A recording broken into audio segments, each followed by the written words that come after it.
And so you're there, you're reporting, and what I love about your writing is that you're an incredible storyteller. And I think that the story about Esselin was the one where I was like, oh my God, who is this person that's reporting on this?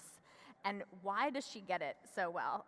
So I was wondering if you could talk a little bit about the Esselin story. Esselin was especially dear to my heart because my mother was part of the early days of Really? Esselin. So it was like seeing this shift. Cool. So talk about that story. It's you one were of probably horrified by that Oh story. my God, like the child care goes, no, yeah. So talk about that because it encapsulates so much. I think a lot of what you're seeing around technology being this like cultural, it's a culture, it's a religion, like what is this anthropological thing?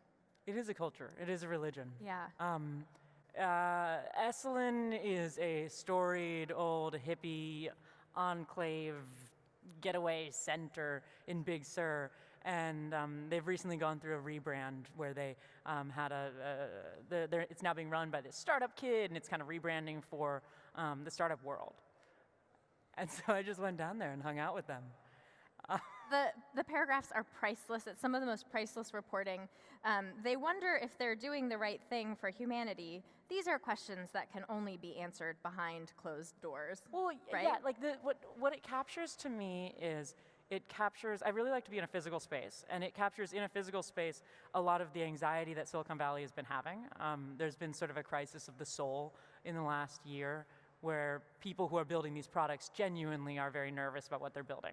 And so Esselin and its revival and all of that captures that. And Esselin's not the only place. There's other places in the area that are opening to address this, but captures that sort of like inner turmoil that a lot of people are feeling that I think hadn't really been quite reported about, but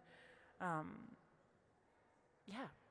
So what do you think they're looking for? There's this sense of soul-seeking in the community that your reporting has been getting at beautifully. So we see the whole facade of venture capital, the hockey stick, all of this bluster and bravado, but you're really seeing something under the hood because you're reporting from inside of it.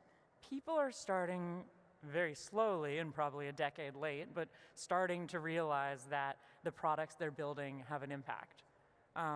And that is very disturbing to people, and that is very upsetting, and there's a lot of anger that social issues have to be talked about when we're doing tech. Like, when I first started reporting, there was sort of a sense that I wasn't like a real tech reporter, or like that this wasn't really, or I was anti-tech. And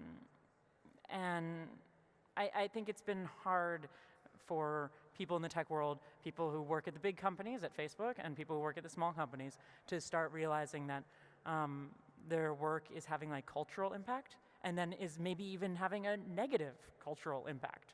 Like maybe it's bad, I